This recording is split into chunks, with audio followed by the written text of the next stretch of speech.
That's better. Okay. Now, are you too close to your table? Did you move it over? No, I moved it. Okay, good. All right. So now we can organize things the way that they're intended. Intended? Intended. With intent with Ed. All right. So we are now live. And hey, folks. Welcome to the GeoSnippits Reboot Podcast. Why are you frowning? Am I frowning? Yes. I don't. You have that very serious. Excuse me. With the eyebrow. Yes. So I'm waiting to see when we start actually streaming over here, which we just did. Are you recording? I am going to hit right now. So okay. we are now recording. Yes, good. And I'll make sure we're recording. There we go. Yes, that's always good. That's always good. So we are literally, hey, folks, welcome to the GeoSnippits Reboot Patreon. Pause us. I will pause this over here. Thank you for stopping me in the middle of my introduction. I'm sorry. There we go. So that's set. And I will set up for the chat room. I'm sorry. All right. Hey, folks. Welcome to the GeoSnippits Reboot Podcast. I'm your host, Andy HeadHardHat Smith, and I am here with the wonderful wife, Amy. Very rude. Very rude. Do I need to move this picture out some? Is it too close? Are we too cozy, as it were? I don't know. I feel like I'm falling off the picture. Well, we don't off the screen. We don't want you falling off. That's better. Yeah. All right. All right. And then I can drop it down just a smidge. And, that's a little bit. Well, that's for you folks. Yes. Who don't know what a smidge is. A smidge is. So that's there. So that way I can put in the content of which we need to set up in here anyways. Yeah, man. But I can put Amy and Andy up. Yay! And there we are.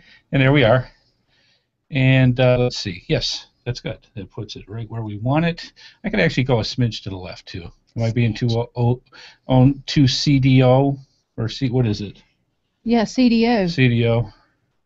If you were OCD and putting the letters in the right order. Alphabetical order, yeah. Yeah. Okay. Well, let me scoot this over a smidge, and I think that's just about right.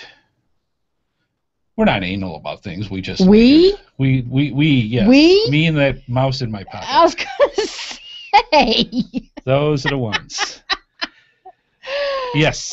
Yes, indeed. I was like, who's we? All right. So did I do an official, hey, welcome to the GeoSnippits Reboot Podcast pre-show. Yep. I am your host, Andy HeadHardHat Smith, and I'm here with wife, Amy, as we are getting the pre-show stuff done. And it is so great to be back. We had to take a little bit of a break last week, and we had so much stuff going on with...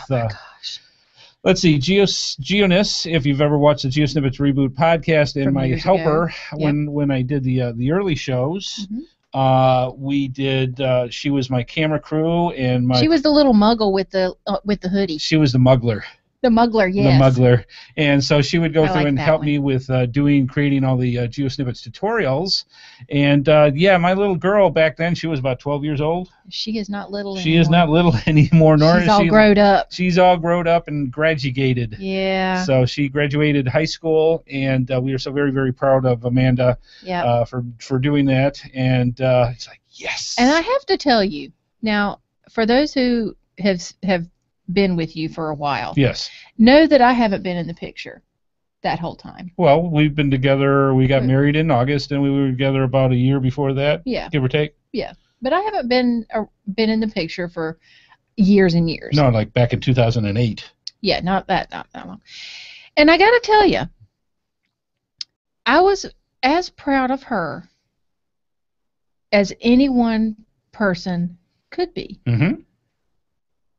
It's just amazing to me how attached you can get to kids. Oh, absolutely.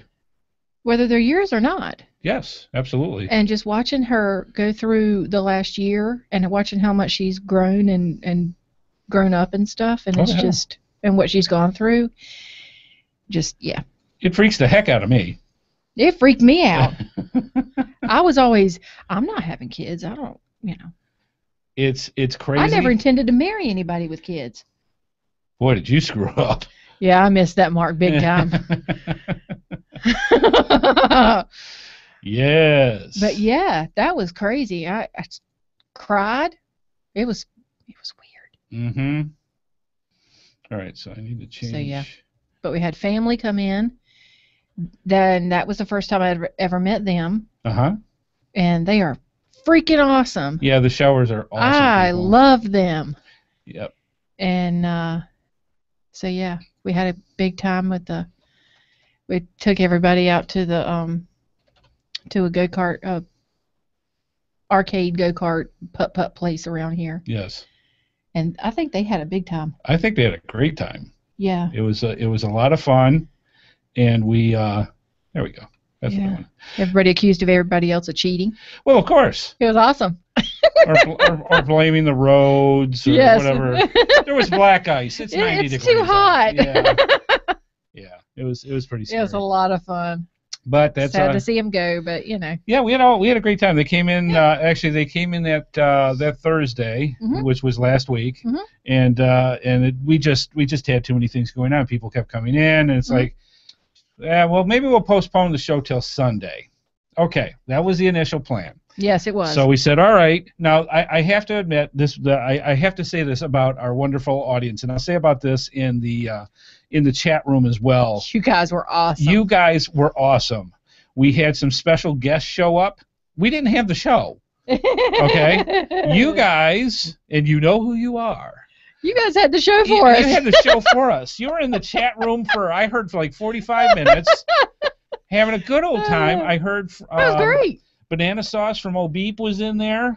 I couldn't believe it. I was like, the one time. There were other people in there too as well, so you had your own special guest show up and have just a good old time with all that. And I think you guys learned a lot. I hope you had fun. But that's cool. That's what we love about it. I mean, when I say we got a close knit, group and family, and how the community works, we got a close knit family, and they're going to have fun without us or not. Yeah, man, and I appreciate you guys checking on us. That was very nice. A lot of people checked in to see we were okay. We were fine. Yeah, it was just one of those things where,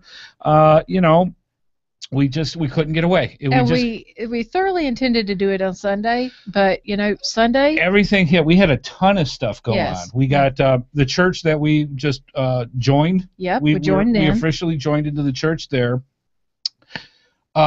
Everybody with all the family had left Sunday. Oh, his family. And I wasn't nervous. I love them. They're great people. I just wanted everything to turn out right. I wanted the graduation to turn out right. I wanted the family to have a good time. We did so much over the weekend. It came around 2:00. Well, Father's Day was Sunday. Yes. So my family was going to get together for Father's Day. Plus, my nephew turned 2 on Sunday. So Grayson turned 2. Yeah, Grayson turned 2. So, and not only that, they upped the time to get there. Oh, yeah. You know what? And I'm like, you know what? I'll get there when I get there. They can wait. Yeah. So it was one of those things. It was one of those things where There's the sun. I'll tell you what, that's cool. She's wearing her Cajun orange, and that's there you go. I call myself the sun. I mean, look how... You're bright. Not exactly what I was going to say, but okay.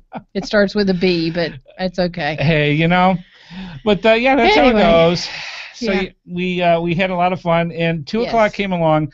We wouldn't have enough time to do the show and make it to the Father's Day event and go that route. So we just said...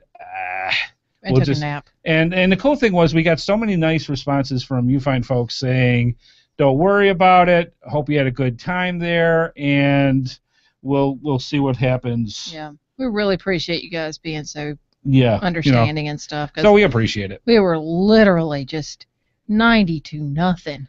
Yes. All weekend. Yeah, it was just boom, boom, boom, boom, boom, boom. And I emailed my well, it ended up being the assistant chief because my boss is out of town this week. But Sunday night, and I said, you know what? I'm not going to work tomorrow. Well, it was one of those. I'm tired. We were exhausted by the time we were done. And I still had done homework. Yeah, and we had it. We were done. Yeah, I was pretty done. Yeah. So, anyways, that's how that went. And again, we appreciate you putting up with us. So we're gonna just basically do the show that we were gonna do last week this week. And the good thing is I'm ahead a week on the shows. So I've got next week's show already done. Speaking of next week's show. That won't be next week. That'll be the following week after that. Is it 2 weeks? As we once again speak in code. I'm sorry. It's like they won't know. I'm a week ahead of myself. Yes. Yeah. I'm so excited about being off on July 4th.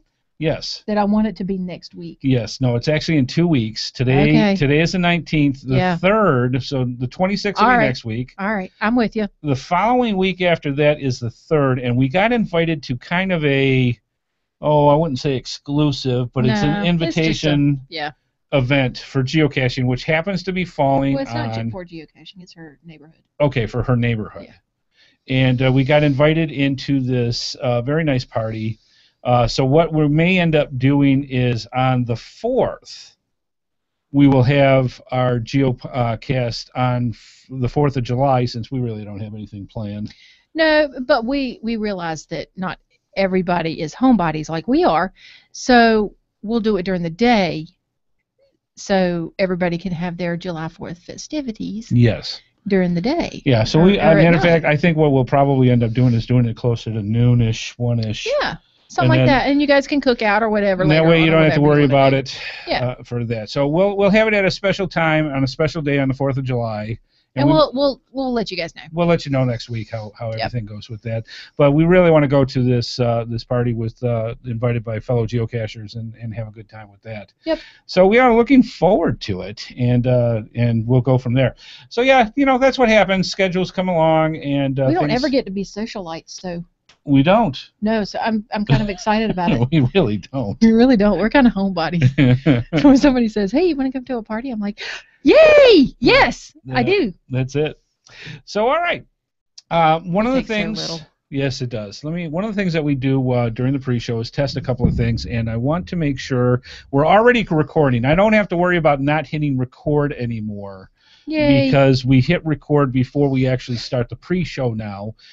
So that I can make the patron pre-show for our patrons. Yes. And one of the things, and it's so cool, matter of fact, we have a special viewer feedback we're going to go over tonight. That's very cool. That is very cool that we are going to introduce to you guys tonight as well with Static J.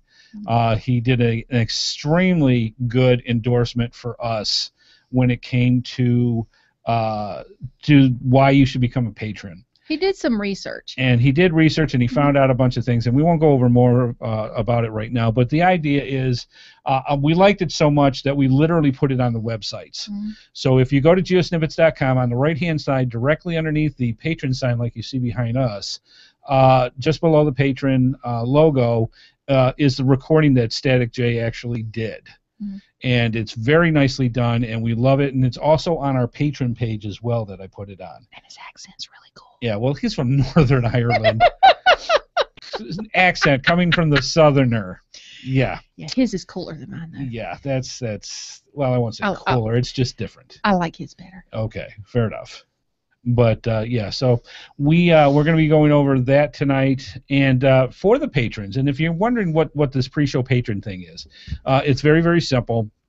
Part of the patron program, we need money to run the podcast. It's as simple as that. And due to my unemployment situation and a bunch of other stuff, we need to be able to keep the shows running. And to do that, we need your help. And so what we invented were several different rewards that you can have for patron. If you become a patron, and to do that, it's very simple. All you have to do is go to www.patreon.com/HeadHardHat or .com/HeadHardHat, and or go to our GeoSnippits website and click on the patron logo. Or there's a bunch of them there, so you just click Become a Patron, and it'll take you to the patron page. And it's very simple. I'm not going to go over all the stuff right now, but the idea is so many people love the pre-show. Yes. We get all the behind-the-scenes stuff about Amy and myself. We talk about different things about what's coming up on shows, what happened to get to the show, all that fun stuff. And people really love listening to it. And they don't necessarily watch the videos. So what ends up happening is we now take the pre-show and record it just like we do the podcast, and we put them out as patron pre-shows. and they're actually patron pre-show podcasts, saying that 12 times fast. And so what happens is if you go to Patreon and you do a $12 donation, either a flat $12 or $1 a month, however you want to do it. If you do a $12 donation, what'll happen, and tonight's going to be the first time we're doing this, I already tested it out, we have a mailing list of all the emails to all the patrons that qualify for the pre-show podcast. Tonight they will receive an email with a special link and a password. And what will happen is each week, and once you do the $12, you're in. You get it each week. You will get an email from us with the link for the week and the password for the week. And you put that in, and it'll take you to where the recording is, and you can listen to the recording on any of your devices, your computer, your tablets, your phones, just like you do our regular shows. And you'll have access each and every week to our pre-shows as a podcast. So all it takes is a $12 donation at Patreon. So that's how that works. And so we do this as extra content for people to give them that little extra incentive to support us for the show. Now, if you get the videos, and about a quarter of the audience that we have, the quarter of the total audience that listens to and watches the GeoSnippits Reboot podcast, they like watching the videos. Yes. If you watch the video, you automatically get the pre-show, just like we always have. We're not charging anybody for that at all. You'll get it, and hopefully you'll also want to donate and become a patron and put a donation in, because there's other really cool rewards that you can get involved with as well. And we'll go over that later. And we'll go over that later. But okay, so it's 8:26. Well, we're going to be starting in just a few minutes. You want to test out some stuff? And I'm going to test some music. So hang on, folks. Let's see if this is coming across. This may be a little louder on our side, but we'll see what this is. Let's do some suspense transition here.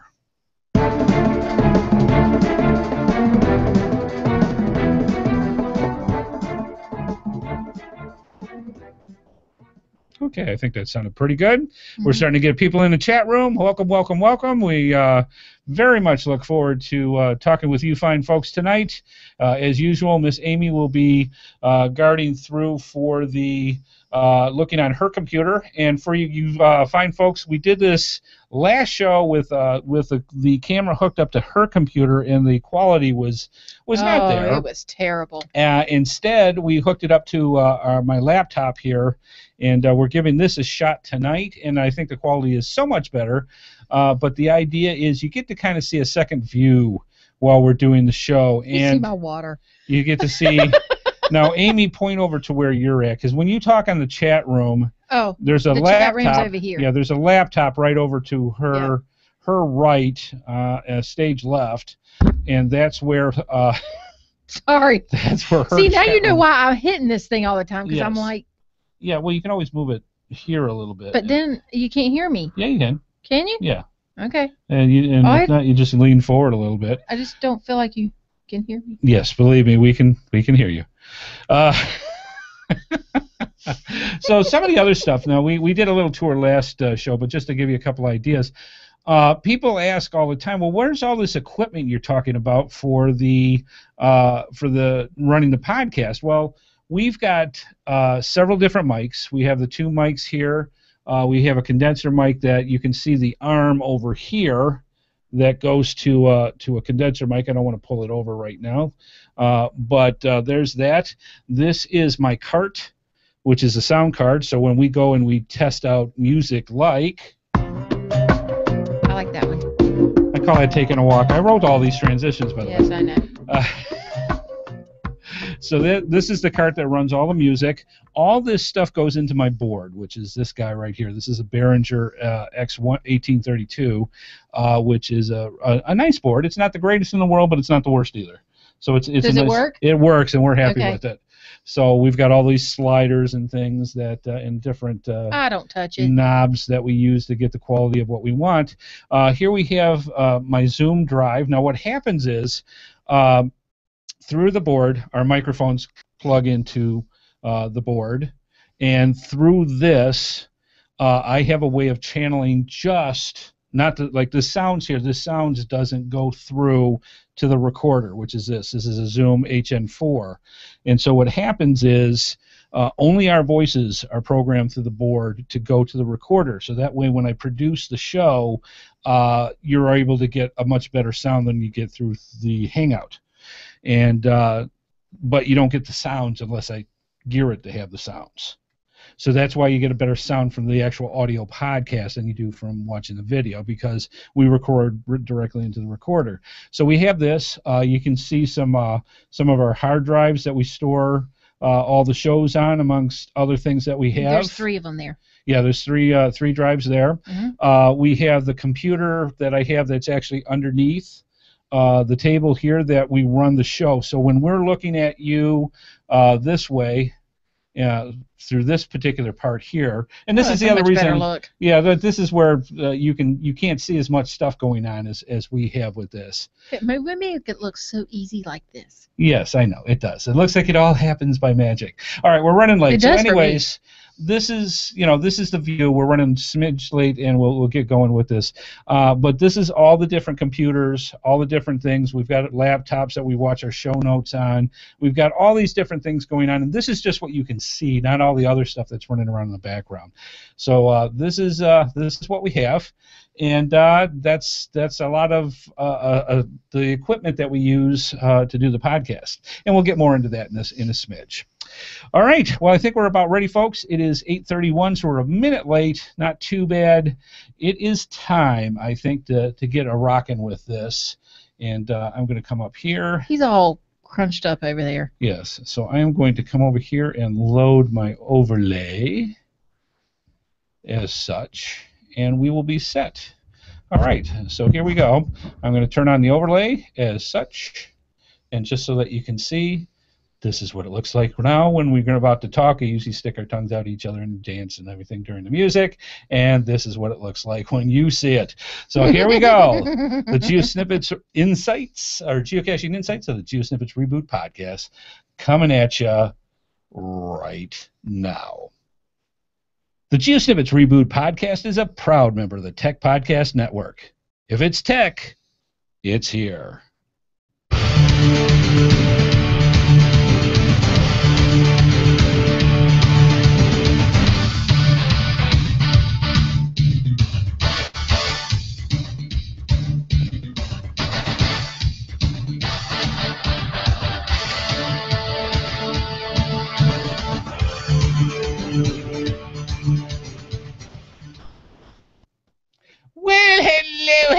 Hello, and welcome to the GeoSnippits Reboot Podcast.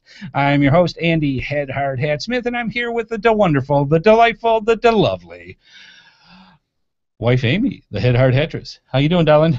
Fine. You were able to take an hour and a half out of your time from studying? I'm done tonight. She is. Amy's doing a new class for her master's in statistics. And my master's is not in statistics, I can guarantee you that. Her master's in psychology, and everybody looks at me like, oh. Yes, her master's in psychology, but one of the classes she has to take is statistics right now, which is driving her, yes, bonkers. And so we get to... Fortunately, my sister-in-law, who is about 20 years younger than me, and I've known since she was in high school, she actually published an article when she was in high school on statistics. I did not know that. Yes. Oh, so she's a statistics genius then. Well, I wouldn't say genius, but... She knows her stuff. She's a lot smarter than I am, which... Doesn't take much in this topic. So if Amy looks a little more frazzled than usual, it wasn't just because of the whirlwind weekend we had last week. No, and I've had a cup of coffee. And she's had a cup of coffee, and she's still going with us.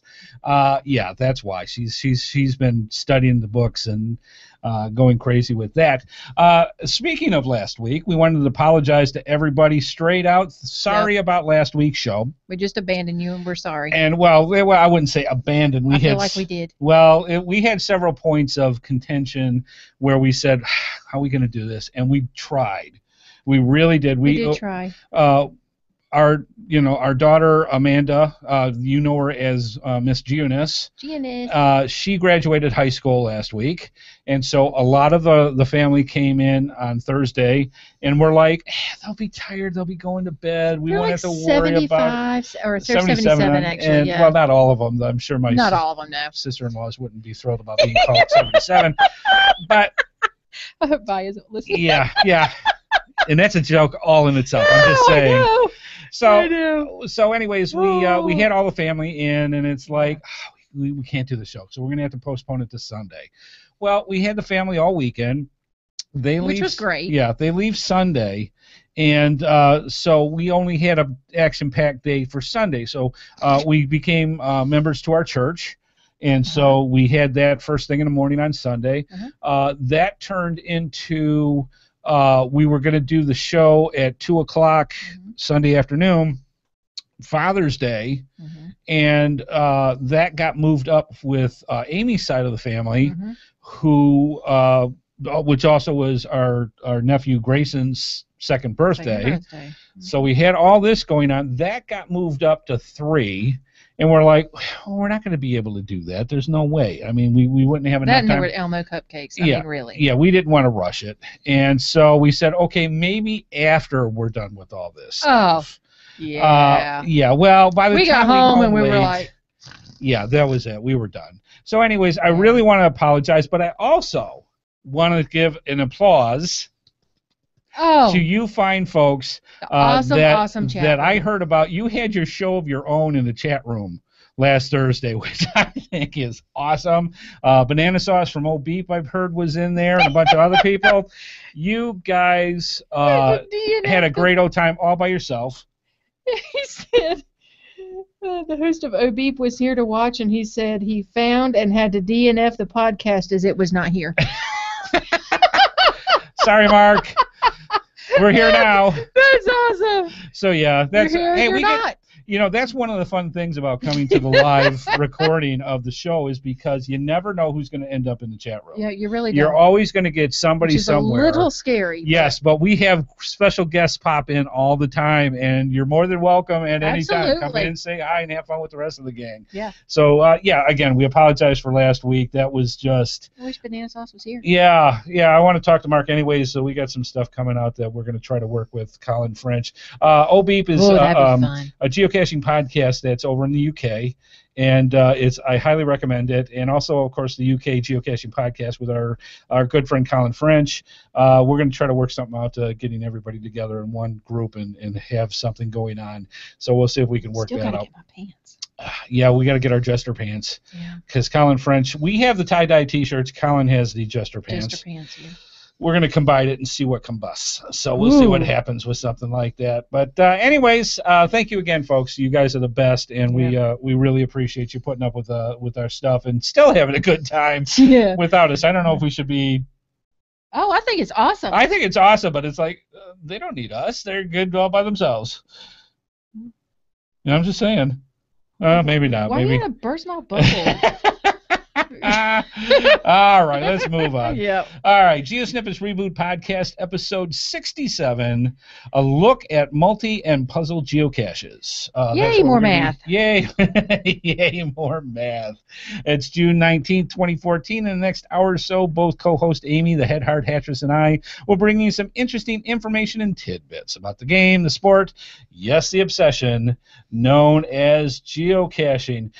So we're going 2 weeks here, and we already kind of talked about Miss Giunis graduating in the family and Father's Day. The only thing else that I wanted to mention was if you go to geosnippits.com, and also, if you notice, if you're watching the video, the second view that we have now, the last show that we did, it was on Amy's laptop, and the quality was not there. It's much better on my laptop, and I like this particular view better anyways. But you get to see all the stuff while we're doing the show while we're going with nice here anyways. Yeah, so you'll be seeing that through the video on and off. And if you are listening to us on the podcast, go check out the video for episode 67. You'll be able to see what the studio looks like a little more. And we'll be doing this from now on because it just adds that much more flavor and content while you watch us do the show. Anyways, the one thing that I did want to mention was if you go to geosnippits.com, you will see an area that talks about my guest appearance on the Gadget Professor with Don Bain. That now has gone live in video and podcast form on the Gadget Professor. And if you go to geosnippits.com, you will see some links there on how you can either watch the video right on our website or go to the Gadget Professor and watch it as well. The reason why I highly recommend this, and not just because I was the guest when we did it, because my ego. So the main thing is it is a great 15-minute introduction to geocaching. The Gadget Professor comes out of the Tech Podcast Network, which if you hear me, if it's tech, it's here. That's the Tech Podcast Network, and Todd Cochran is the person that owns and runs that and has his shows on there as well. It's a series of hundreds and hundreds of podcasts. All dealing with tech, and since geocaching deals with tech, the GeoSnippits Reboot Podcast is there. The geocaching podcast is there. There's a bunch of other ones as well that deal with geocaching, and it's all there for your enjoyment. Anyways, you can see the Gadget Professor there as well. So that's all there. We're really proud of it. Go check the video out. I think you'll enjoy it. Okay, so you might be saying to yourself, well, this is really cool. We love seeing the live show. And if I'm listening to it on the podcast and I want to see the live show because you can get prizes, you have special guests, you get to see Amy and I do this shenanigans live and in person right there with you. You can join in the chat room with geocachers literally around the world. How do I get into this? Well, it's very simple. To watch the live feed and join us in the chat room, go to www.geosnippits.com on Thursdays at 8:30 p.m. Eastern Time. We also have, when you go to geosnippits.com, it's been completely revamped. We have our social networks page. Click on there. You can get all the social networks to Amy and myself. Amy gets a lot more into Facebook. I get a lot more into Google+. Please, please, please make sure you hook into our YouTube subscription, because every time we do a GeoSnippits video, via a vlog, via a tutorial, via our podcast, if you click onto there and subscribe to it, you instantly, once these shows get produced and put out to the public, goes right into your subscription box so that you instantly get all of our contact right then and right there. So we highly recommend you get and subscribe to the YouTube channel. Also, make sure to subscribe especially to our Google Plus channels, because when we go out and we want information from geocachers, we usually use Google Plus to say, hey, this is the questions that are coming up on shows coming up. Could we get some feedback from you fine folks? And that's a great way to doing that as well. So make sure you join the 8,000 plus people that we have on Google Plus, and go from there. Finally, we have our voicemail line where you can call in your questions, your comments, your suggestions by calling 919-341-9519, or you don't even have to worry about those pesky phone charges with your cell phones, especially for our friends who are overseas. All you have to do is go to geosnippits.com, and on the right side of the web page, you'll see our Send Voicemail tab. All you have to do is click onto that, and you can have up to 3 minutes to tell us anything you want to do about the show, things you'd want to see, some things that you don't want to see, things you want to see more of, adventures that you've gone on geocaching, anything that deals with it. Give us a call on there, and if 3 minutes is not enough, click on it again and do a part 2 and a part 3, whatever you need. We'll put it together and put it out on the show if we feel that it's deemed worthy to come out to you fine folks. Tonight, we have some viewer feedback, and this one is kind of special, and I'm kind of doing some setup here, and I'll let you guys look as I'm doing this on the cart. When I need to switch, there's ways of switching over and bringing up new information. And let's have this come in there.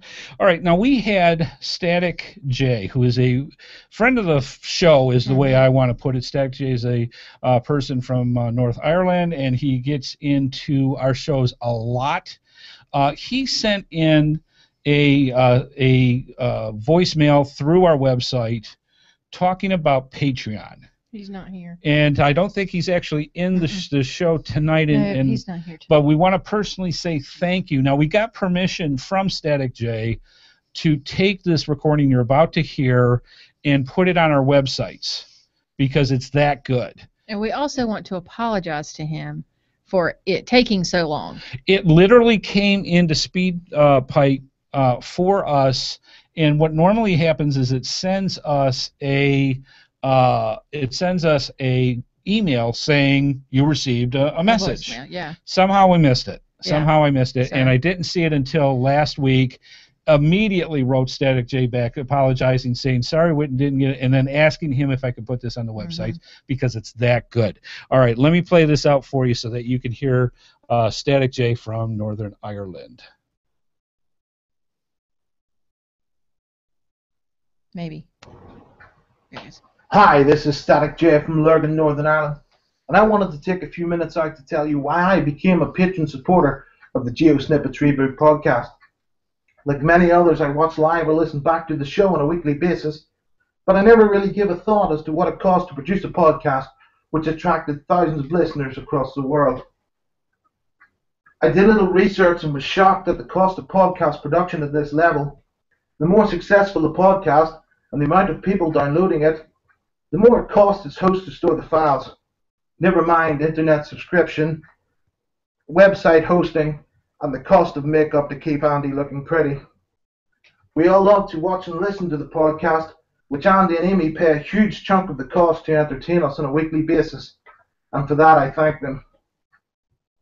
That's why I took the decision to become a patron of the GeoSnippits Reboot Podcast.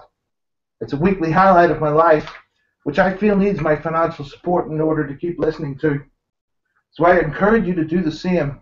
Show your support for this informative and amazing show that with our support will continue to grow and grow. Thanks for listening, guys.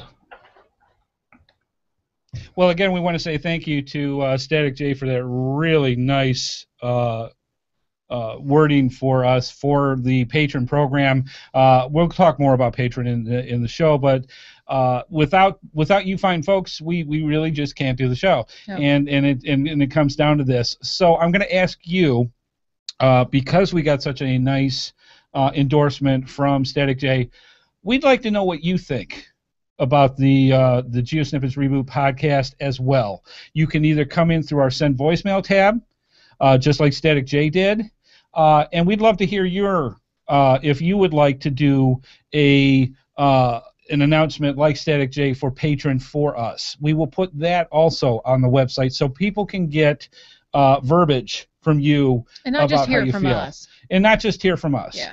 And if you want to do it in written form, you can write it into GSReboot, GSREBOOT @gmail.com, and just put an endorsement in that.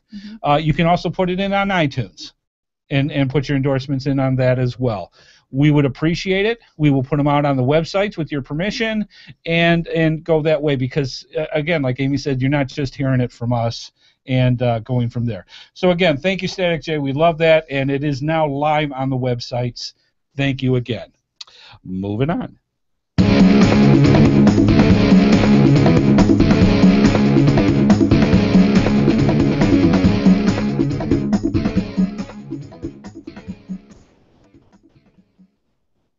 Tonight's episode is brought to you in part by Cache-Advance.com. For all your geocaching needs, Cache-Advance.com, go find it. And also by Coinsandpins.com, the best place to get custom coins, geocoins, lapel pins, and patches made.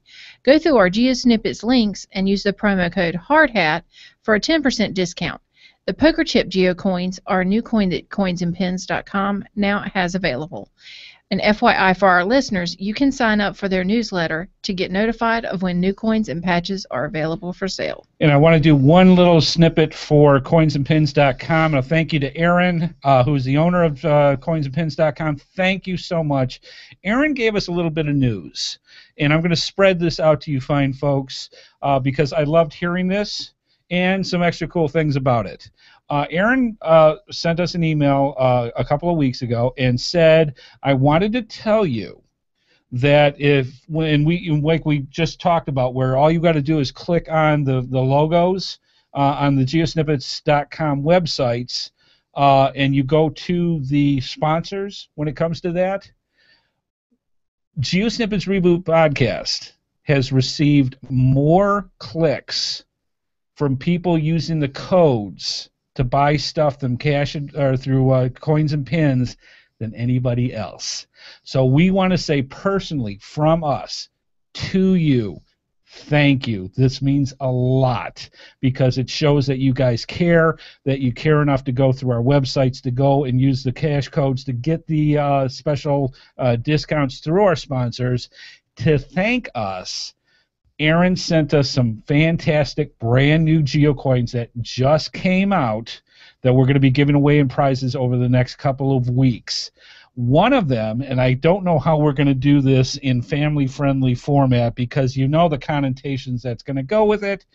One of them is the Geo Achievement for the Mile High Club. So yes, there's a geocoin for finding geocache that's over 5,000 feet up in altitude. That is going to be one of the prizes we're going to be giving away for the Mile High Club for geocaching. We'll leave it there for now. Yes. But that's how that goes. So thank you again, folks. You guys are the best, and it just goes to show how much of an impact you do with the geocaching community through us and with our community, and we greatly, greatly appreciate it. And we also are very thankful to all of our sponsors. And if you want to see more of their products, be sure to go to our GeoSnippits websites and simply click on their logos. Not only do you get great deals, but it helps our program. Absolutely. Moving on.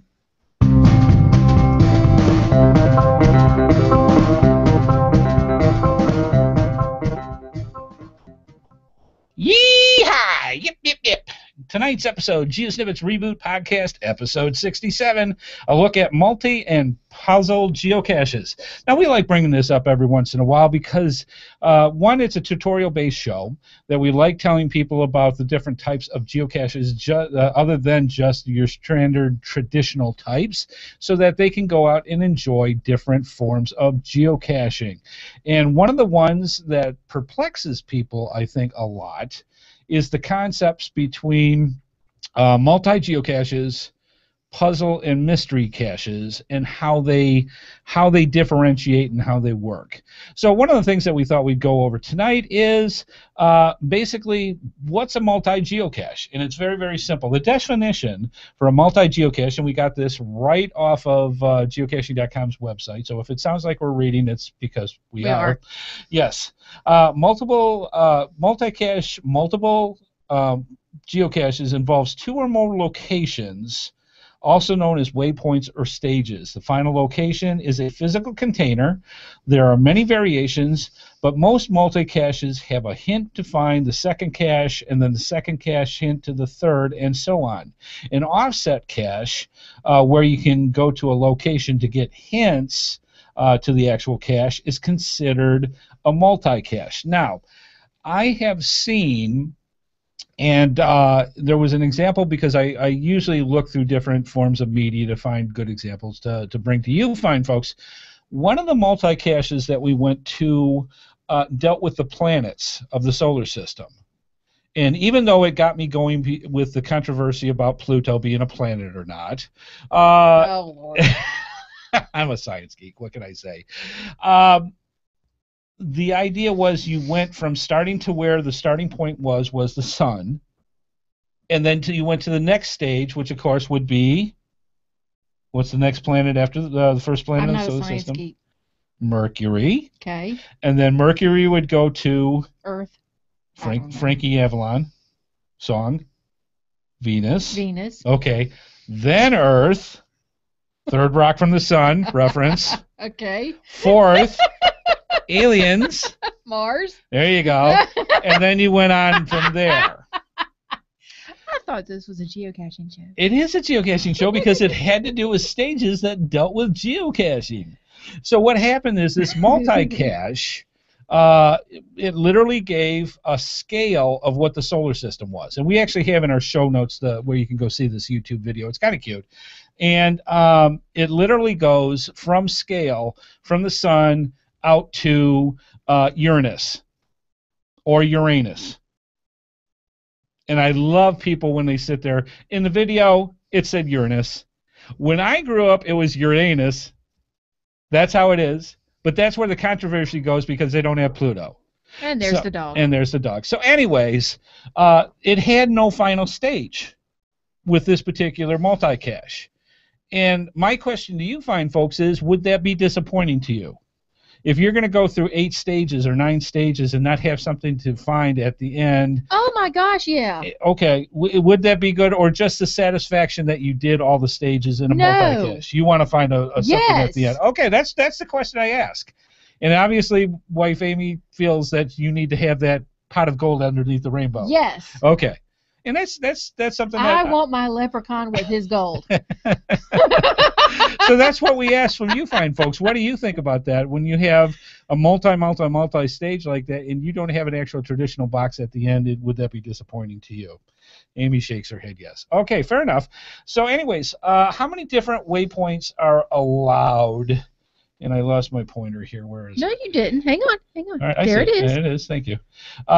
You can basically have pretty much as many waypoints or stages as you want. I can tell you the longer that you go. Okay, we're getting people in from the chat room saying absolutely yes. Okay, so people needs to have a final. So we're getting from the chat room already saying yes, they do need it. Okay, just saying. But that was the first example I saw of a multi-cache. There's no satisfaction with no end. Oh. So obviously the accomplishment of exploring the entire solar system without finding that planet X is not going to make it. All right, I'm just saying. Okay, so and apparently everybody agrees with me. Salty CA just kicked in too and said the same thing. I'm right. I just want to know what you fine folks felt, and that's we got our answers in already. But feel free to write in to us and let us know as well. So anyways, stage examples. Basically what happens is it can be a clue, and that's what it usually is, a clue left giving guidance to the next stage or the actual final itself. And that can be done several different ways. It can be placed literally anywhere, usually within a range of the stage coordinates for that. Clues can be, say for example, the next stage would be coordinates on a sticker left at the coordinates of where your beginning stage says. So you start your beginning stage and it says go to these coordinates. At that coordinates you find the sticker that says this is where the next stage is. Yes? I'm sorry. Salty CA says that he doesn't think there's a limit. They have one there with 29 waypoints. Yes. And I think what happens with a case like 29. Yeah, the case with that is how far in the adventure do you want to go? And you not go that for it. far. Well, it's up to everybody. So one person's adventure is another person's adventure. True. But I'm telling you what, if you got 29 stages, the last thing you're going to want to find is a nano. I find that I'm writing somebody. I'm going to find some good there. Yes. So anyways, So clues can come in many, many different ways. You can have, say, a sticker with coordinates. You can have a riddle or a puzzle. Now this is kind of like letterboxing. In a point, and we'll go with that in a second because that's actually one of the other ways of doing this. You can have a riddle or a puzzle. With letterboxing, the way letterboxing says is, okay, you're at this particular set of coordinates. I want you to project this % of degrees on a compass and goes for a certain amount of distance. For letterboxing? For letterboxing. Okay. So you can do that with multi-caches as well. Okay. So you can say my next waypoint is if you see this giant oak tree that's northwest of you, head to the giant oak, and that's your next stage. You can work it like a letterbox in that particular way, or you can say it's in this area. go look. I mean, it can be as vague as that as you want, but it's going to drive geocachers nuts. Well, honestly, I would rather, now this is just me, Uh-huh. but I would rather somebody say that than say, here's the coordinates, but it could be 60 feet this way. Well, yeah, but you Or get that with 60 feet can that get way. that with geocaching anyways, because the Yeah, but coordinates. if you say it's in this general area, then your expectations are my slightly expectations are completely different. Okay, I would also say in a case like that then is that your coordinates are here, but it could be up to 60 feet off. Go look. So Okay, at least fair enough. you got a Fair central enough. point to go with that. Yeah. Okay. Yeah. Okay. So that's Fair enough. my point with that. Anyway, So you can use projection. I digress. That's a good point. So that you can use projection to go head towards your next stage or waypoint. It can be placed in a container just like a geocache somewhere nearby, and you can use that 40 paces to the right and turn left at the squirrel and go that way. So squirrel. So you can do that. Night caching is a beautiful way of doing waypoints. There are things known as tacks, fire tacks, and fire tacks are specially made reflectors. We've given away those many times as prizes on from gxproxy.com. Are they like little reflector? Yes, okay. And some of them have angles on them that actually look like arrows.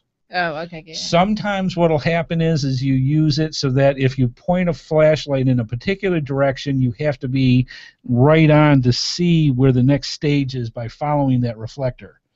And I've seen people use lasers to line these things up so they can get that accurate. Wow. So there's a whole series of fire tacks that you can go from fire tack to fire tack to fire tack at night to find a night multicache. It's a lot of fun. Just remember that the two fire tacks that you're looking at may actually be an animal and not the fire tacks. I'm just saying, because they look like that when they light up from a flashlight. So yes, you can use that for night caching with special lights and clues that way as well. Did you have something else? I asked the chat room a question. Okay. Another part that you can have is using a part of a sign nearby. So in other words, you can use a riddle or use the numbers on a sign as a clue. So if you're on Highway 42 and you use that in the part of the waypoint that says that the coordinates is dot 42, you can use that as part of the sign or part of a mathematical equation to I don't use do it. math. Okay. So you can use those as well as part of a nearby landmark or sign to use as your waypoints as well. You can use the internet, which I think is a lot of fun in that particular case. So in other words, you can have somebody go to a website and get the clue off that way. You can use YouTube's videos and have a clue built into that. Video games was another one that I read recently where there were certain references into the game, like a version number or something like that. Something that happens with one of the main characters at a particular point in the video game that also gives you a clue. So you can see all the different media advantages that you can have when it comes to coming up with all these different stages and how you can get geocachers to get from point A to point B. The geocache that I just talked about a few minutes ago about all the different planets, I actually have here in my show notes here. The name of the video is called Geocaching in Space, and that was with GeoDoc and GeoDave, who are video YouTube geocachers that they do a lot of videos, just like I do with GeoSnippits. They put out a lot of really good quality videos for geocaching, and one of the ones on here was they actually took you through geocaching in space with all the planets, so scale of the solar system, and we'll have the link to that in our show notes. And finally, one of the things that you can do with waypoints, and I'm sure there's a lot that we didn't even touch in here or stages, is Garmin chirps. From the Garmin website, it says a chirp is a one-of-a-kind wireless beacon designed specifically for outdoor adventures of geocaching. They cost about $23. They're a little gizmo that is durable and waterproof. Chirps can communicate with and be programmed by any compatible wireless-enabled Garmin handheld.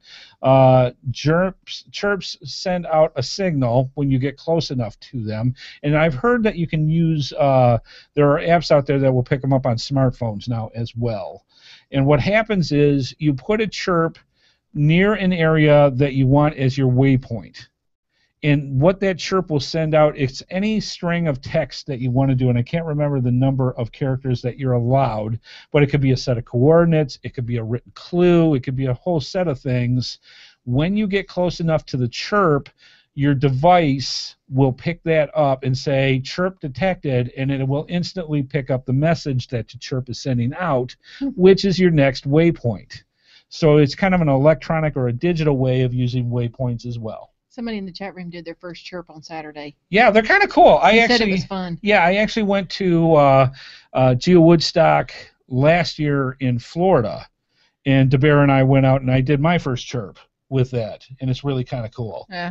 So yeah, they're kind of cool, and it's kind of a it's kind of a $23 gizmo, and you want to make sure you plant it and hide it someplace. It doesn't have to be in plain sight, so you can get pretty creative where you hide it, so somebody else doesn't accidentally walk away with it, that kind of thing. The only thing that you have to remember is the battery life on those things only lasts about a year, so you're going to have to go back each year and replace that. So I wouldn't want to put 5 chirps in a particular one multi-cache because that could get expensive. Yeah, I would think. But it's a cute, unique novelty for people, and a lot of people enjoy using that functionality. Really, really cool stuff. The other thing that you want to consider with multi-caches is the waypoint distance, which means from each stage. Now, there are minimums that are set up for this. We were just talking about that. Were they really? Awesome. See, the chat room keeps us going. Well, I asked. Okay. Oh, well, there you go. That was my question. That was your question, was distance. There you go. I usually ask Andy, but he's a little busy. Yeah, talking and stuff. So the way that this works is the minimums for a physical waypoint, that is a waypoint that has a physical container, the same rules apply for any other geocache. It must be 1/10 of a mile away from any other physical geocache container. How many feet is that? 600 feet is the standard. It's actually 512, I think, is 28. the 28. Okay, is what it is. But as a whole, geocaches use 600 feet. You want that little extra buffer, because if you get it too close, you're not going to be able to place it. Mm-hmm. So that's why you want to make sure. So anyways, you want to keep that 1/10 of a mile for physical containers.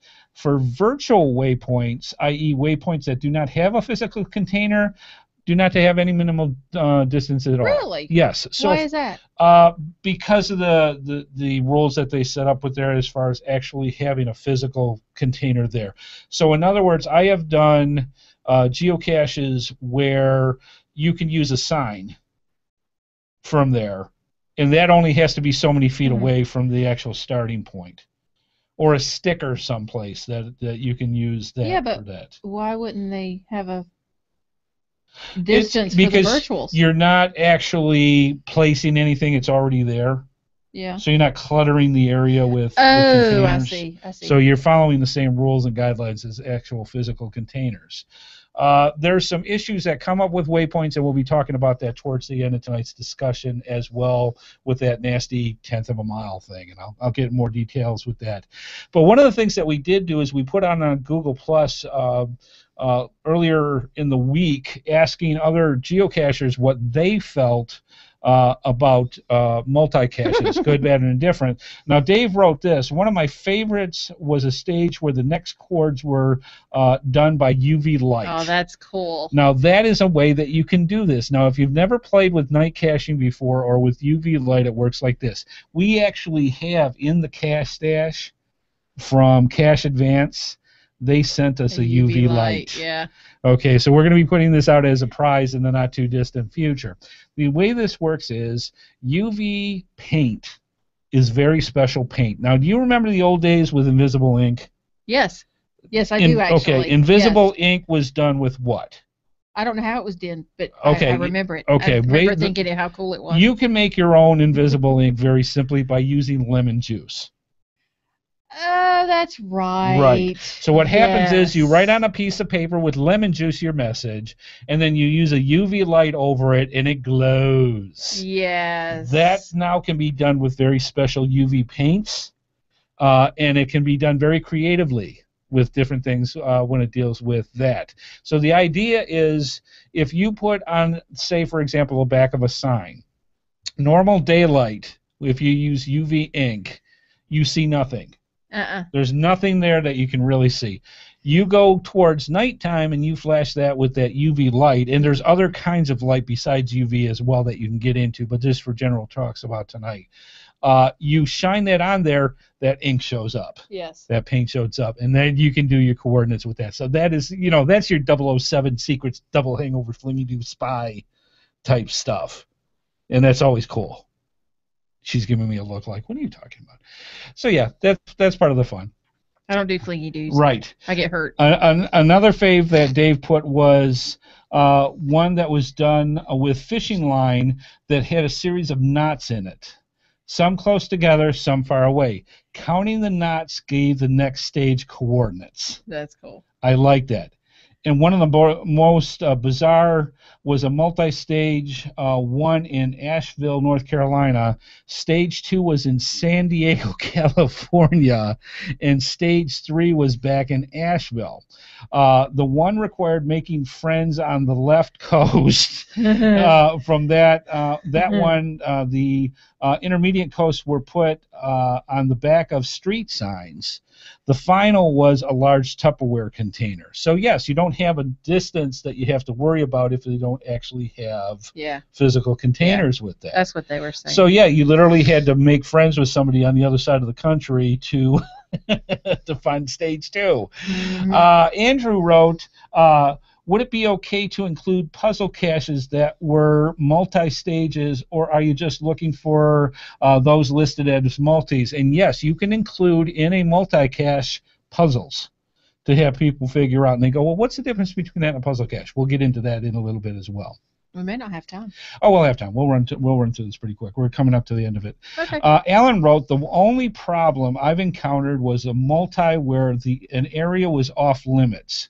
So we couldn't complete it all. See? Yeah, that happens, and that does drive people bonkers. You have to be careful how you set up your waypoints and where you put them. That goes back to the cache owner. Yes. So a lot of that goes to the cache owner. Make sure when you put your waypoints that over time some areas don't, and this happens where, a year ago it was okay to have people tramp through particular areas, and then it went no trespassing. I had there was several because of new construction coming into our area that now are no trespassing areas because the business. And a couple of years have gotten gone. Yes. Because of that. Yes. Yeah. So yes, be very, very careful over time that where stages used to be illegal and now are trespassing. Finally, Bodie wrote this. I have shared this with you before, but one of my favorite multi-geocaches was GCP 46A family tree. For the stages you work through this man's pedigree chart. The final is the flower vase of a gentleman's headstone, which is the father of the cache owner. The original stage starts with the headstone of the great-great-grandparents. Then you work back each generation until you get to the final. Yeah. There are as many as 10 generations from a single family interned in this cemetery, which is remarkable since the cemetery is only about 140 years old. That is amazing. Is that not amazing with the history for things like that? Yeah. I love stuff like that. So again, you don't have because you're using the headstones, this is no limit on where the distance has to be with that. Let's see. Okay, what is used when you're able to just pour water on the little hidden clues? I'm going to have to look that one up. Ping Voyager put that one in with that. What's used when you're able to pour water on it, and the clues come out that way. I'll have to look. It's going to have to be something obviously not water soluble, but able to show up with that. And I clearly don't know because I didn't remember lemon juice. I love doing research. We'll get back to you next week, Ping, on that one. So thank you for that, and I'll double check that out. Awesome stuff. So anyways, that's from our fine people out there, geocachers from Google Plus, with some of their responses for what they like about multi-caches. Now, this is the final clicker before we end this and do a quick thing on puzzle caches. Waypoint conflicts. There is no answer. I'm going to tell you this right now. There is no answer right now. There's ways of doing logical thinking, but that hurts my brain. So I'm just saying, this is what happens when you're hiding multi-caches. The waypoints with the physical containers are put into the multi-cache. Each one of those stages is recorded as a stage, just like it would a standard geocache. All right? The kicker with this is, because it's not shown in geocaching.com where these stages is, because all people would have to do is go, oh, there it is. It's hidden. When you go to put a geocache out, you may get rejected because your spot is too close to a stage. But you don't know that because you can't see the stage. Thus the conflict. Do they tell you? Yes. What will happen is you will try hiding a geocache, and the reviewer will come back and say you are too close to a waypoint stage. Now, the obvious thing would be, well, how close am I, and where is it? Well, they're not going to tell you that. Yeah. Sorry. Yeah, that'd be my question. Yes, they're not going to do this. So, please tell me. Yes, please. They're not going to do that, unfortunately. So in that particular case, you're stuck, and you're going to have to go. Now, there are some ways that you can kind of figure it out. One is simple as find the multi-cache that's near where you want to hide your geocache and find out where the stages are. Actually do the multi-cache. If you find where the stages are, you can see where they are, and then you can place your geocache accordingly. But how do you do that? By just actually going through the geocache. How do you find out where the first cache is? Well, you go to the hidden, you go to the multi-cache that says start here, and then you go to each stage of that multi-cache. But how do you know which one it is that says start here? Well, okay, that's a fair question. Somebody may not know this out in the geocaching community. When you start a multi-cache, and I went right over this, I didn't even go over it because I assumed. Sorry. When you start a multi-cache, it will tell you the final is not at these coordinates. No. You okay, no. Hang on. Let me finish. Let me finish. What I'm asking, though. Let me finish. Okay. You do get a set of coordinates to start on that multi-cache page. All right. Mm-hmm. You start at that coordinates that's there. That will give you your first clue to go to the next waypoint. But it is not where the final is. Right. Same thing with puzzle caches. I understand. Okay. What were you trying to get across? I meant, how do you know where the start point is for that particular multi-cache? That's the coordinates that's on the web page. That's the coordinates that's on the page for But the if you don't know where the waypoint, that particular waypoint is, because it's not published, how do you know which multi-cache it belongs to? It'll either tell you it'll tell you where you're going to start, where you're going to stand, and you're going to start, and in there will be the clue. So in other words, either a physical container will be at that spot, or the clue in the description of the page will say the next stage, how to get to the next stage. We'll talk later. Okay. Hopefully we're not confusing everybody else, but that's how it works. When you start a multi-cache, you have a set of coordinates just like you do any other geocache, but it's not where the final is, it's where stage 1 is. And that will give you either clues in the description of the cache, or the physical container is going to be right there to say, okay, stage 2 is here, go to that place. So that's how that works. It doesn't show where the final is. Mm-hmm. So with our discussion about waypoint conflicts goes, you literally go to each of the waypoints, mark them down as you find them, and then look on the map where you want to place your geocache as according to what the new waypoints that you just found are. That way you can see how close you are to them and move it off accordingly to get that to work. So that's how that particular works. There are some other ways to do some logical thinking, but that's one of the easiest ways to figure out if you've got multi-caches near where you want to place your geocache, do the multi-caches and then find those stages that way. All right, now that we're running a little bit late, but I want to get real quick just the definition of a puzzle and a mystery geocache so you can see the difference between a puzzle cache and a mystery cache and a multi-cache. The definition of a mystery or a puzzle cache is the catch-all of all cache types. This form of geocache may involve complicated puzzles that you will need to first solve to determine the coordinates of the geocache itself. The mystery puzzle caches often become the staging ground for new and unique geocaches that do not fit in any other category. So it's kind of a catch-all. If it doesn't fit under the other ways of identifying what type of a geocache it is, it's a mystery cache or a puzzle cache. Now, there's two major ways of finding a puzzle geocache. Finding the geocache container or figuring out how to get the log out of the container itself. That's what a puzzle cache deals with. You either try to figure out where it's at or how to get the log out of it. That's why Amy doesn't. There are so many different things that deal with it, and we'll go into much more detail with puzzle caches and multi-caches, and I think this is how far we'll go with it tonight. The main thing is multi-caches can have puzzles to get to the stages. Puzzle caches deal with either finding the geocache container itself or getting the log out of the cache itself. So that's the distinction between them. All right? All right, lots of stuff. We ran a little bit along, but that's how that part goes. We hope you got a lot of information about what multi-caches is. Chat room's been smoking all night as far as all the different discussions that are going out there. We appreciate that as usual.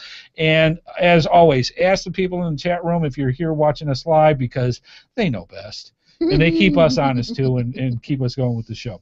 All right, let's move on.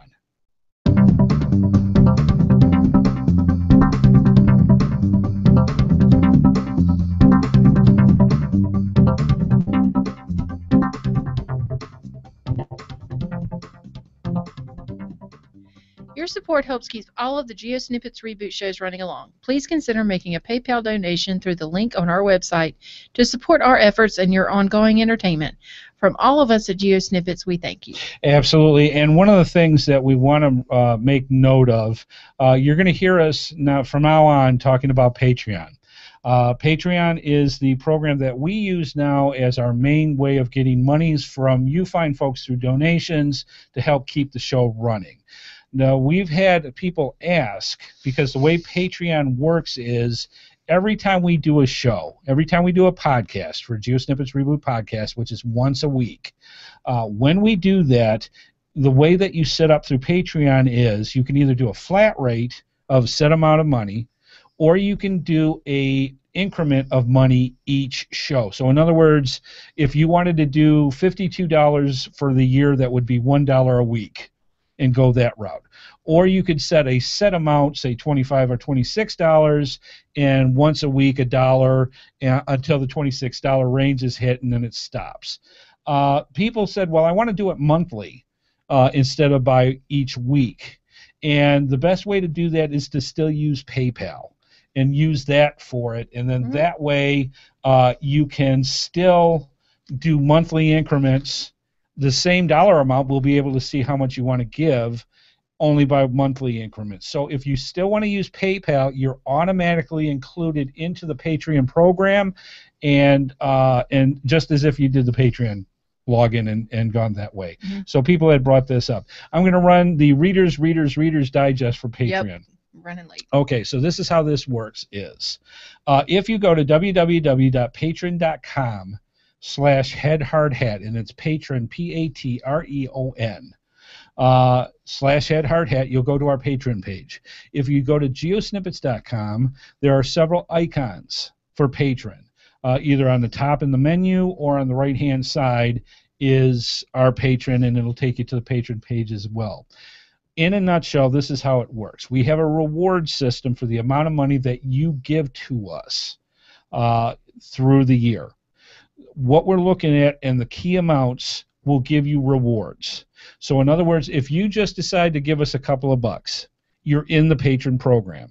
That will allow you to have entries into special patron contests that we're going to have just for our patrons. If you give $12 a year, in other words, for the first 12 weeks at $1 a week, or a flat rate for $12, $12 donation, what will happen is we have our patron pre-show podcast.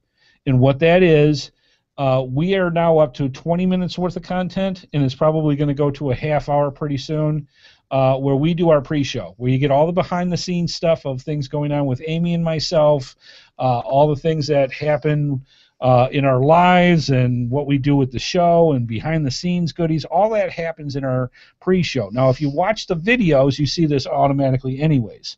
But for the people that listen to the podcast, they wanted that extra content and to listen to all our shenanigans through the pre-show in audio podcast form. So what we do is we now have it available. If you do a $12 donation, which is $1 a month for a year, you now get the patron podcast, the pre-show, which is usually 20 minutes or more of free content that you now will get for your $12 donation in podcast form.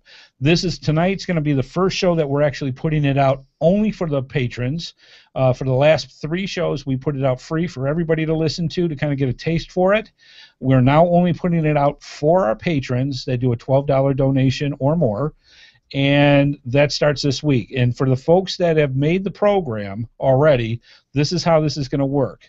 You will be receiving an email either tonight or tomorrow from me that's going to give you a special link and a password for tonight's show, for tonight's pre-show. And it'll take you to the correct spot, the correct link on the internet, and it'll ask for a password. You put your password in, you have access to the content, you can listen to it on any of your devices, your PCs, your tablets, your smartphones, just like you normally do, and you'll have access to the pre-show that way.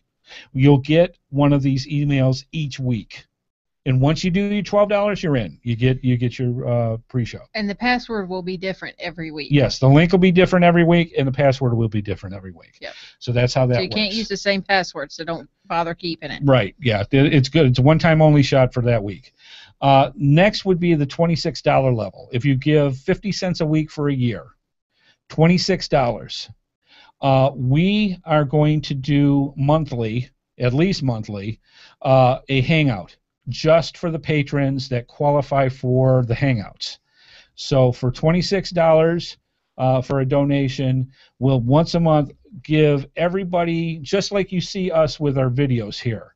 We'll pick a day, and we'll try to help people from all across the world because everybody has different time zones. And what will happen is everybody that qualifies for the patron hangouts, you'll be given a special address or a special URL link and a time and a day that we're going to be doing this. You'll be able to watch us just like you're watching the video right now, and you'll have access to the chat room just like we're doing a show, but this will be much more casual. This is going to be coffee with the Amy and Andy type thing, where we'll talk about geocaching and anything else that you want to talk about. And I probably really will have coffee. And she probably will have coffee. The other thing is 9 other people will pull names out of a hat each month when we do this. 9 people will be able to join us live. Yep. While we're doing the hangout. Yep. So you can be right in here talking with everybody just like we're doing. Mm-hmm. Everybody else will get a recording of the show so that you can't miss out. You'll automatically be able to watch it after it was recorded. And again, while it's being done live, you can watch us just like we're doing right now, and you'll also have access to the chat room as well. So it's going to be a lot of fun, very casual, and we'll be able to talk about pretty much anything what people want to talk about. Anything you want to talk about. Yeah. Doesn't even have to be geocaching. Right. And that also will allow you, if you do the $26 or more, you also get the pre-show stuff with that as well. Yep. Finally, if you do $1 a week for a year, $52 in anywhere that you go. Go ahead. It doesn't have to be $1 per week. Okay. It just has to be $52. Right. It equals out to $52. So if you do it through PayPal, if you do it through $52 one time done. Right, you're in. Then you're done. You're done. Right. You automatically qualify, but those are the minimum dollars that we're talking about. Right. For the rewards. Just wanted to clear that up. Right, just for the rewards. So Right. for $52, we are going to be starting probably within the next 2 weeks. We are going to have our patrons help design our path tag. We're going to make a special GeoSnippits Reboot Podcast path tag that only patrons that qualify for the $52 get. There was a path tag discussion earlier. Okay, and we will get into this in much more detail with everybody. If we have to do a special hangout for this, that's fine. We'll figure that part out. If we'll have a contest for the people to send in their designs, and we'll go from there. But the idea is you guys are going to help us design this path tag. We are not going to give them out at events. Mm-mm. We are not going to give them out to other geocachers. Mm-mm. This is going to be a rare, unique path tag only for the patrons of the GeoSnippits Reboot Podcast. Yep. As our way of saying thank you for that. So these are going to be extremely collectible. These are going to be only so many that are going to be going out, and only to the patrons that put the $52. And again, if you do $52 or more, you get the special unique path coin, path tag. You're going to get the hangouts, and you're going to get the pre-show, and you're going to be able to get into all the contests. Yep. So for $1 a week for a year, once you get to the $52 or however you want to get to that point, that's our way of saying thank you. So all that for that amount of money. That's all the patron program. Check it out on the website. Moving on. All right. And as the fine lady says, moving on.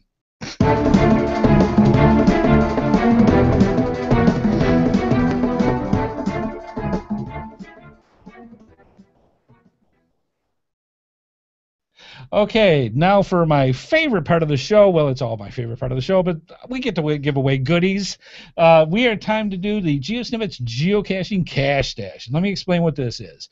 We have geocaching companies, the best ones in the geocaching world, wanting to get their word out about their products. Now, to do that, they contact us and they say, hey, we've got these products. We want to give you some so that you can give them away as prizes if you'll give out a blurb about our company and the prizes that we provide. And we go, yes, we'll do that. And we've got some of the best companies out there doing there.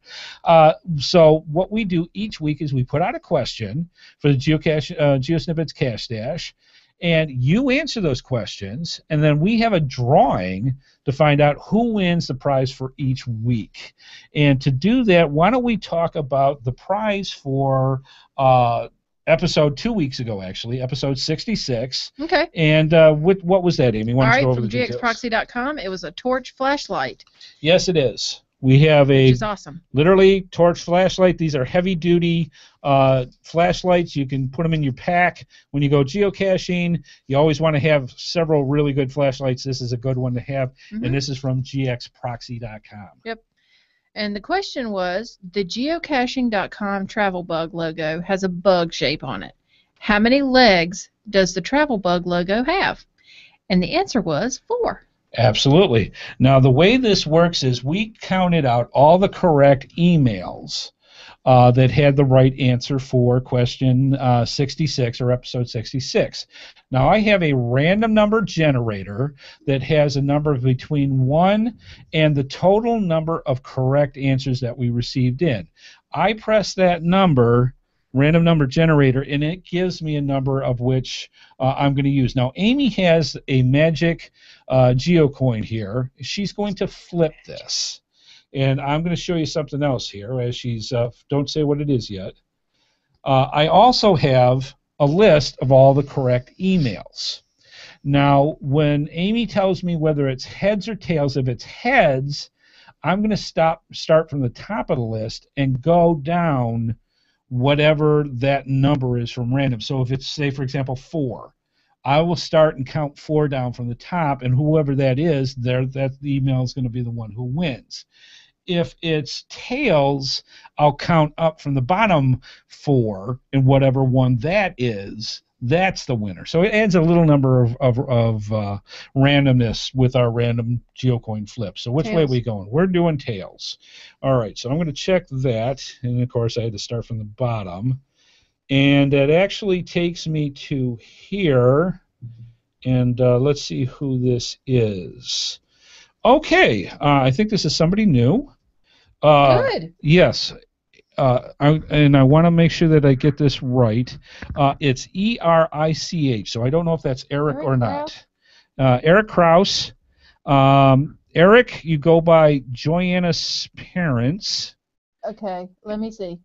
Okay, and Amy's going to put this in. We keep a record of everybody that wins and who it is.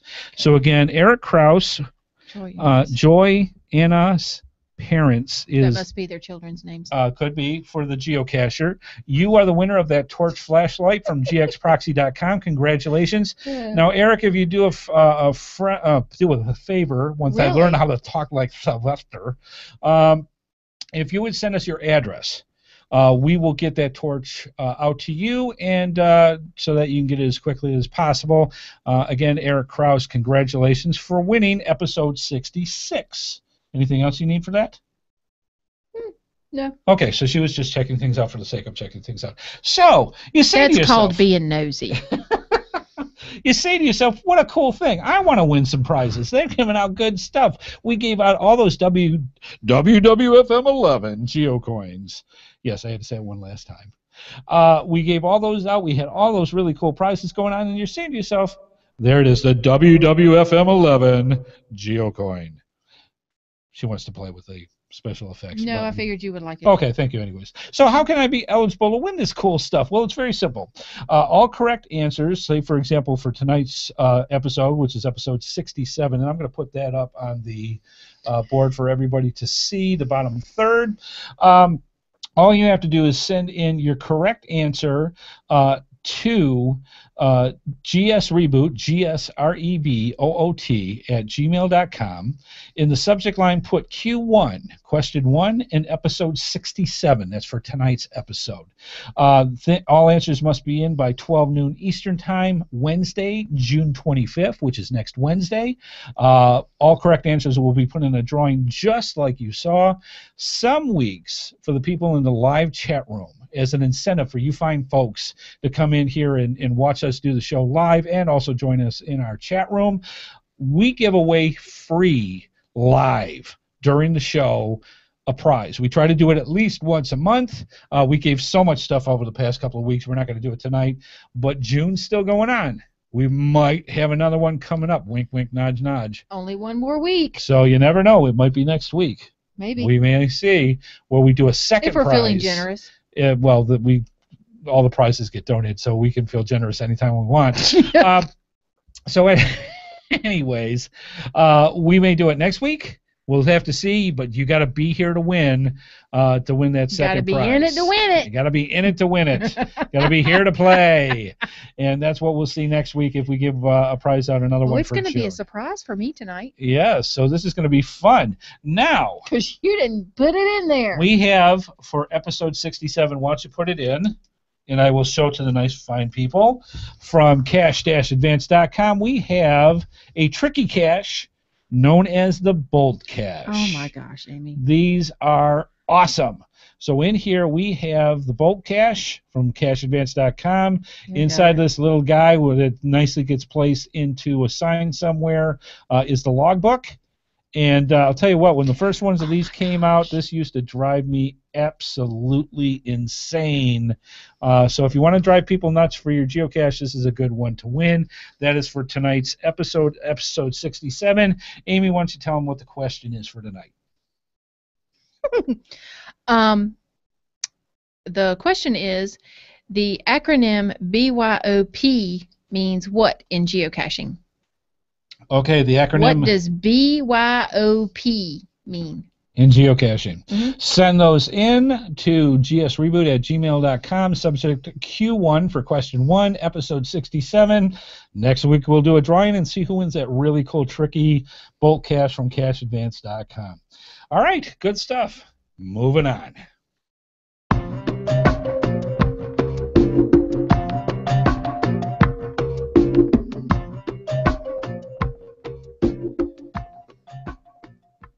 Okay, so do us a big favor, folks. So we hope you enjoyed the show tonight.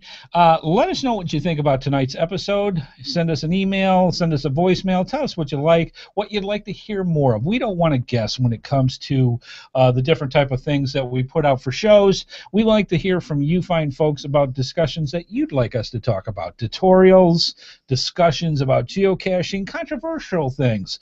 We even do debates, which you and I have not done yet. I'm kind of looking You and I have interesting not for that. done one. I was sat in with you and Dave. Yes, she was the moderator. Now she's going to be the person doing the debate, so that should be interesting. Come up with some controversial things of which to debate, and we'll put that on the show as well. Those are always a lot of fun. And if I have to sleep on the couch, well, we'll see what happens.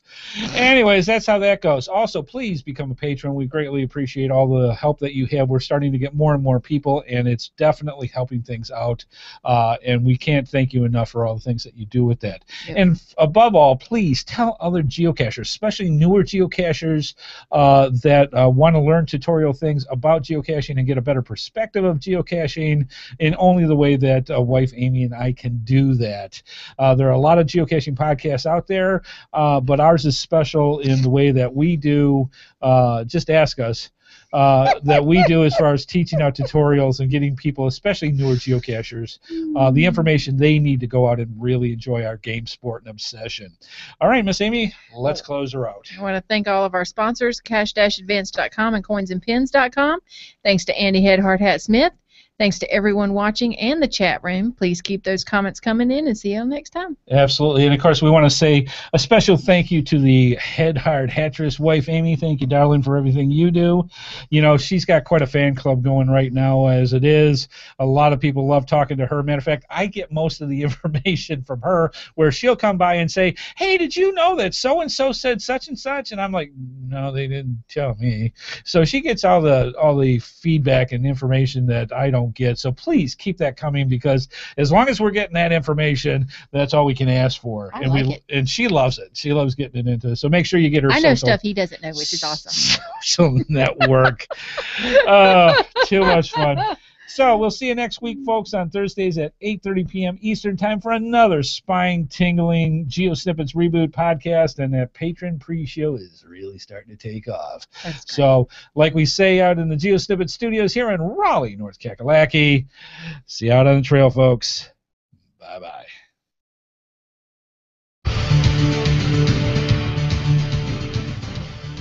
Please be sure to join us each and every Thursday at 8:30 p.m. Eastern Time for another episode of the GeoSnippits Reboot Podcast, right here on the GeoSnippits website at www.geosnippits.com. The video version of our show is available on YouTube, and the audio version is available on iTunes, Stitcher, Blueberry, the Tech Podcast Network, and many of your favorite podcatchers. We love hearing from our viewers and listeners, so please leave your feedback by emailing us at gsreboot@gmail.com. Visit us through our social media sites or contact us via our voicemail line at 919-341-9519 or send us voicemail tab. GeoSnippits Reboot is a HeadHardHat production and is produced by Amy and Andy Smith. The show is copyright 2014 by Andrew T. Smith.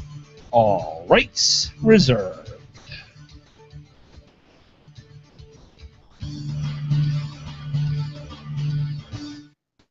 And clear. All right, good show. Man, lots of fun. Mm-hmm. Well, folks, thank you so much for stopping on by. We hope you enjoyed the GeoSnippits Reboot podcast. We had a great time. Lots of people in the chat room, lots of people watching the video. We had a good time, and we've got a great mishmash show coming up next week. Good stuff for you. Lots of things. But please keep those comments coming. Please send us more viewer feedback so Amy has lots of things to talk about, because we are happy when you do that. It makes Amy happy when we do that. So help her out. We'd appreciate it. And again, let us know what you want for subjects that you want to know on the show, and we will keep this ball a-rolling as long as you want us to be here. And again, get that feedback in about why you would like to be a patron for the GeoSnippits Reboot podcast. Either send it in to gsreboot@gmail.com or send it in through our Send Voicemail tab. We'd love to hear about it, because that just makes us that much happier hearing from you guys, and we can share that along to other people. We're going to be ending the broadcast, and which means my post-production days start up right about now. And I can go to sleep. She can go to sleep, and I can get the patron pre-show out for you as quick as we possibly can, and then we will get the actual podcast out for you probably by midnight tonight Eastern. So it'll be out there. Hope you enjoyed the show, and we will see you next week. Be safe out there geocaching. Bye-bye, folks.